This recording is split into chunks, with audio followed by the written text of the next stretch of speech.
ওসমান আলীর এই লেখাটি আমার ভালো লেগেছে অনেক বেশি। আমায় ছিঁড়ে খাও হে শকুন,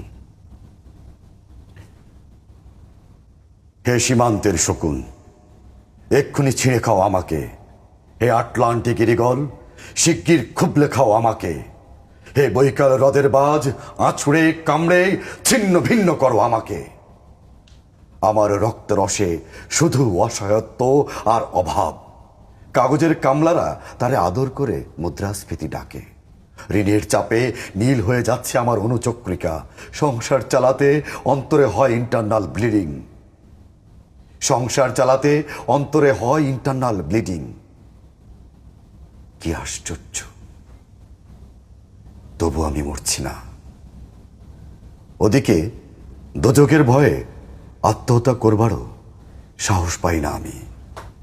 খোদাকে বললাম আমি মরতে চাই। তিনি বললেন, বেঁচে আছো কে বলল? সহস্রাব্দ উন্নয়নের সাক্ষী হিসেবে রাজা তোমাকে মমি করে রেখেছেন। বাজারে দীর্ঘশ্বাস ফেললে নাকি রাজ্যের ভীষণ বদনাম হয়। রাজারও মন খারাপ হয় খুব। কোতোয়ালরা ফরমান জারি করেছে আমাকে সারাক্ষণই হাসতে হবে, নইলে দেশি কুকুর ও বিদেশি মাগুরকে একবেলা ভালো মন্দ খাওয়ানো হবে আমার মাংস দিয়ে। নিত্যদিন ব্রয়লারের ভুঁড়ি নাকি ওদের ভাল লাগে না। অথবা আমাকে ভাগ দিয়ে বেচা হবে। মানুষের তো মানুষ খাওয়ার স্বাদ হতে পারে, তাই না? ভাগ্যিস তা বিদেশি সুপার শপে বিক্রি হবে না। দেশি মানুষেরই তো হক বেশি আমাকে খাওয়ার।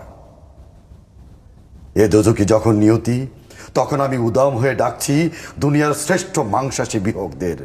হে ঈগল, চিল ও ভয়ঙ্কর বাজেরা, হে সাম্রাজ্যবাদী সাহসী শকুনিরা, তোমরা F-35 এর মতো, MiG-29 এর মতো দল বেঁধে হামলে পড়ো আমার বুকে। আমার রান, থান, চক্ষু, কলিজা আজ সব তোমাদের গনিমতের মাল। দেশি সুর খুবলে খাওয়ার আগেই আমায় ইচ্ছে মতো ছিঁড়ে খাও তোমরা। দোহাই